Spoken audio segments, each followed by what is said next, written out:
En este vídeo vamos a ver cómo obtener los índices complejos no ponderados para un conjunto de datos dados. Recordemos que los índices complejos lo que hacen es combinar la información de diferentes magnitudes que está medida a lo largo del tiempo para poder calcular un índice que tiene mide en conjunto la evolución de todas esas magnitudes. En este caso se llama no ponderado porque consideramos que todas las magnitudes tienen la misma importancia en el cálculo del índice final.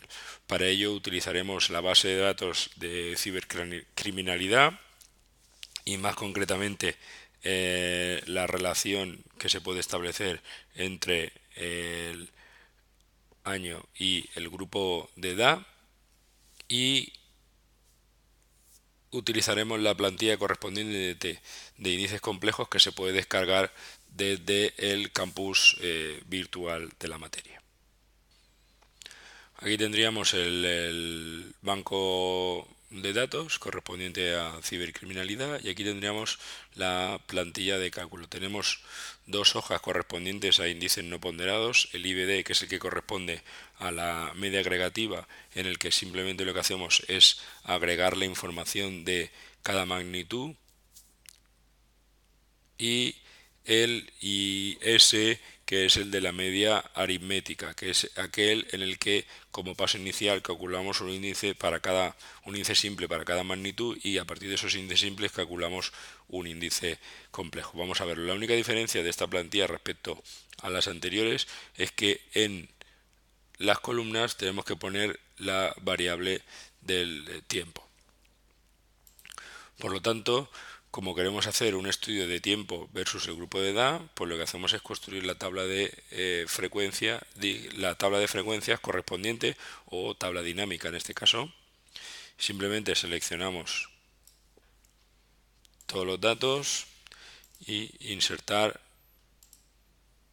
tabla dinámica. Como en esta plantilla tenemos que usar en las columnas el tiempo, pues simplemente en las columnas vamos a añadir el año, y en las filas vamos a añadir el grupo de edad, y ya lo tendríamos casi completo. Simplemente añadimos la frecuencia para que nos cuente los casos y vamos a eliminar la categoría de desconocido para que no se quede aquí en el medio. Es poco relevante porque aporta poco en este caso, ya que desconocemos la edad y queremos estudiar la evolución por esa magnitud. Y simplemente lo que hacemos ahora es copiar los datos. Cogemos los valores, copiar, y ahora nos venimos aquí y pegado especial, valores. Ya tendríamos aquí para cada uno de los periodos, si quisiéramos podríamos pegar los años para que sea más fácil visualizarlos. Lo mismo, control C, y ahora pegado especial, valores. Tendríamos los años, aquí tendríamos las sumas, y como base de comparación vamos a utilizar el 2011. Pues simplemente cogemos los datos del 2011 y los pegamos aquí. Automáticamente nos aparecen aquí las sumas, ya habían salido antes, simplemente la suma de todas las magnitudes para cada tiempo especificado, y el índice. Como estamos utilizando como base de comparación los datos del 2011, en este caso debe salir un 100, y luego tenemos aquí el resto de índices comparados con este. En realidad este 102,33, ¿cómo aparece? Pues es el 4.831 dividido 4.721 por 100. Ese sería este índice, y así sucesivamente. Si queremos estudiar la evolución, pues simplemente nos vamos a la tasa de variación y vemos, por ejemplo, que entre el 2012 y el 2011 el índice de criminalidad vinculado a la edad creció un 2,33%. En el 2013 respecto a 2011, un 4,87%. En este caso, este índice hace referencia a toda la información conjunta de todas las edades. Por ejemplo, si en lugar de hacerlo en términos de la edad, lo quisiéramos hacer en términos del delito, pues simplemente cogeríamos aquí y podríamos hacerlo. Si quisiéramos hacerlo para un delito específico o para dos delitos específicos, por ejemplo, vamos a coger solamente falsificación informática y fraude informático. Pues entonces nos vendríamos aquí, cogemos estas dos,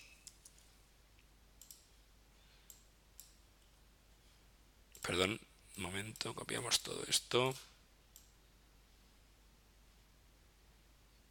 venimos aquí, control C y aquí le damos pegado especial, valores. Borramos toda esta información que es de la otra variable y utilizamos como escala también el 2011.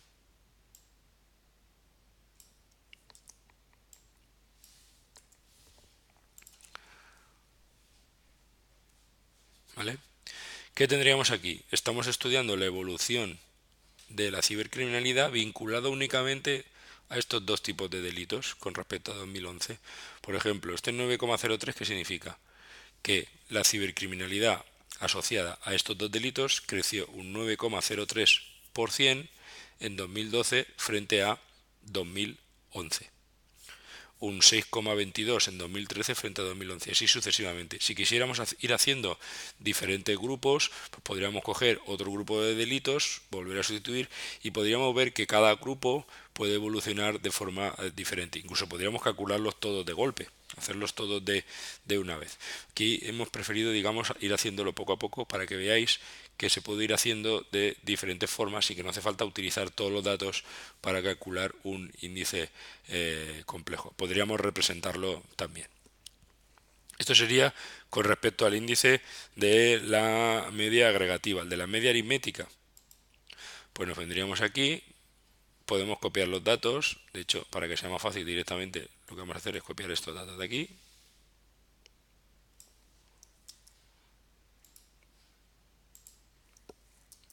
Y vamos a utilizar también como referencia el 2011. En este caso recordemos que para poder calcular este índice, primero calculamos un índice simple de cada una de las magnitudes. Es decir, primero evaluamos el índice simple de este y el índice simple de este tomando como referencia el 2011 y luego, cuando tenemos esos índices, lo que hacemos es promediarlos por la cantidad de magnitudes con la que estamos trabajando. ¿Qué resultado obtenemos? Aquí tendríamos los índices y aquí la tasa de variación, que es más interesante para valorar el crecimiento. Por ejemplo, este 1087, ¿qué significa? Pues que los delitos vinculados a falsificación informática y fraude informática crecieron entre 2012 y 2011 un 10,87%. Tener en cuenta que los resultados que aparecen con un índice y otro no tienen por qué ser iguales. Aquí tenemos un 9,03 y aquí un 10,87. Eso es bastante habitual porque evidentemente la forma de obtener ese índice no es la misma en un caso y en otro. Por un lado trabajamos con los datos originales simplemente sumando y por el otro lado trabajamos con los índices simples. Generalmente siempre son preferibles el trabajo a partir de los índices simples, ya que estos ya capturan, digamos, un poco la tendencia de cada una de esas magnitudes o el comportamiento de cada una de esas magnitudes a lo largo del tiempo. Y luego simplemente lo que hacemos es promediar.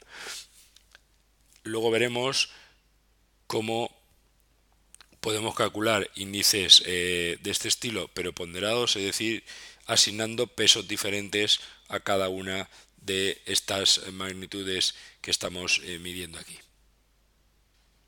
Y esto ha sido todo respecto de los índices complejos no ponderados. Hemos visto un ejemplo, hemos visto cómo resolverlo, es bastante fácil. En este caso no hemos hecho gráficos, se podrían hacer gráficos de la tasa de variación del índice para ver su comportamiento y poder compararlo entre diferentes grupos.